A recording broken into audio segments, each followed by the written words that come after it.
Hello guys, we discuss about cancer, oral cancer. Oral cancer is a oropharyngeal cancer in which cancerous tissue located in any part of mouth and throat. It means oral cancer जो होता है वो oropharyngeal cancer है। इसमें क्या होता है कि कैंसरस टिश्यू जो होते हैं वो हमारे माउथ या थ्रोट के किस पार्ट पे लोकेटेड होते हैं। Then incidence the incidence of oral cancer is high in male 10%, then female 5%।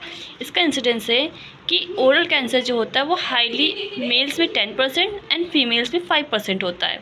Oral cancer account about 60% of cancer mortality in India.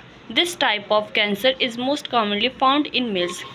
ये जो कैंसर होता है ये कॉमनली मेल्स में पाया जाता है और इसकी इंडिया में मोर्टालिटी रेट 60% है। Then lower lip is most common site of oral cancer. जो हमारा लोअर लिप होता है वो मोस्ट कॉमन साइट होती है ओरल कैंसर की। Oral cavity cancer is most common between 30 to 50 year of age. जो ओरल कैविटी कैंसर होता है वो मोस्टली किस में होता है कि 30 to 50 ईयर की जो एज होती है उन पर्सनस में ज़्यादातर होता है maximum. Then aetiology excessive alcohol intake. Aetiology इसका कॉजेज है, मीन्स एटियोलॉजी मीन्स कॉजेज होता है कि किस वजह से हो रहा है, किस कारण से हो रहा है। तो एक्सेसिव अल्कोहल इंटेक, अगर हम एक्सेसिव अल्कोहल का इंटेक करेंगे तो हम ओरल कैंसर हो सकता है। पुअर ओरल हाइजीन, अगर हम ओरल हाइजीन अब मेंटेन करके नहीं रखेंगे तो इससे भी हमें हो सकता है। Use of tobacco, gutkha and पान। माल न्यूट्रिशन, मतलब न्यूट्रिशन पूरी तरीके से नहीं लेना अच्छे से, और टोबैको का यूज़ करना, उससे भी हो सकता है। Chronic bacterial and viral infection, bacterial viral infection अगर माउथ में हो जाता है वो क्रोनिक हो जाता है तो भी ये कॉज कर सकता है। Chronic irritation by ill fitting denture, जो डेंचर होती है अगर उस पर हमें बहुत दिनों से इरिटेशन होती है, पेन होता है, तो इस वजह से भी हो सकता है। देन इसके हम क्लिनिकल मैनिफेस्टेशन देख लेंगे, main sign and symptom. Skin lesions located in the lip and tongue. जो स्किन में जो लेसन हो जाते हैं वो कहाँ कहाँ पे होते हैं, लिप एंड टंग में हो जाते हैं, and other area of mouth, जो माउथ का जो एरिया होता है वहाँ पे हो जाते हैं। स्किन लेसन देखने को मिलते हैं। Leukoplakia on the soft mouth tissue. Leukoplakia means white patches जो होते हैं वो हमारे माउथ में जो सॉफ्ट टिश्यूज़ होते हैं वहाँ पे हो जाते हैं patches. And difficulty in सॉलोइंग is called dysphagia, उसको खाना खाने में प्रॉब्लम होगा, निगलने में। Burning pain if tumour behind the wisdom tooth and year.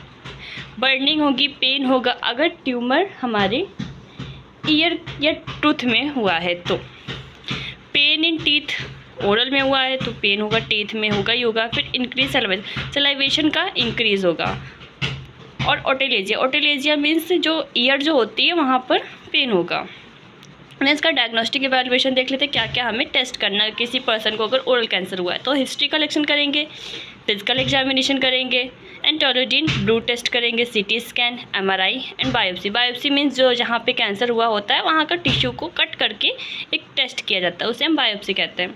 Management इसका सर्जिकल थेरेपी क्या है कि there are many surgical procedure which are performed according to size and location tumour. जो सर्जिकल थेरेपी दी जाती है वो according to size, location of tumour देख के दिया जाता है कि कहाँ पे क्या प्रॉब्लम हुआ है, कितना हुआ है और कितने टाइम से हुआ है, तभी हम सर्जिकल थेरेपी उसको प्रोवाइड कर सकेंगे, परफॉर्म करेंगे। Then glossectomy, it involve hemi or partial removal of tongue. Mandibulectomy, it involve removal of mandible or part of lower jaw. Radial neck dissection, combined surgery such as क्लैक्टोमी and laryngectomy. Radiation therapy दी जाती है।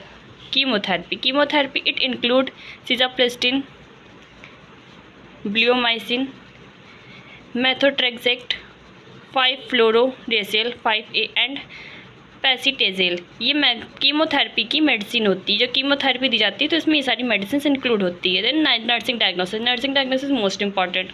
Nursing diagnosis altered body comfort related to pain in teeth and ear. अगर हम किसी patient की NCV बनाते हैं तो उसमें नर्सिंग डायग्नोसिस मोस्ट इंपॉर्टेंट होता है। तो हम उसकी नर्सिंग डायग्नोसिस में ये लिख सकते हैं कि altered body comfort related to pain in teeth and ear. Imbalance nutrition, less than body requirement related to dysphagia and surgical procedure. anxiety related to diagnosis of cancer and its prognosis, impaired verbal communication related to surgical treatment. Then nursing management.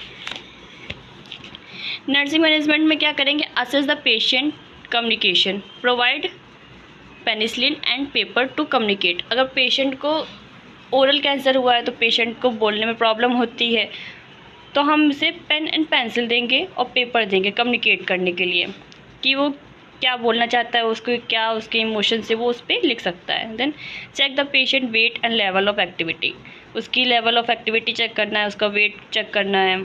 Provide proper oral care, patient को oral cancer हुआ है तो उसे proper oral cancer provide करना है।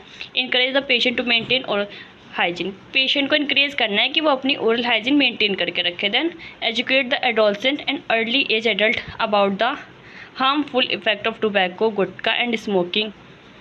हमको educate करना है कि जो एडोलसेंस है, वो बढ़ती उम्र के जो बच्चे होते हैं उनको एजुकेट करना है कि जो टोबैको, गुटखा होता है, स्मोकिंग होता है, ये हार्मफुल होता है, ये बॉडी पे इफेक्ट करता है।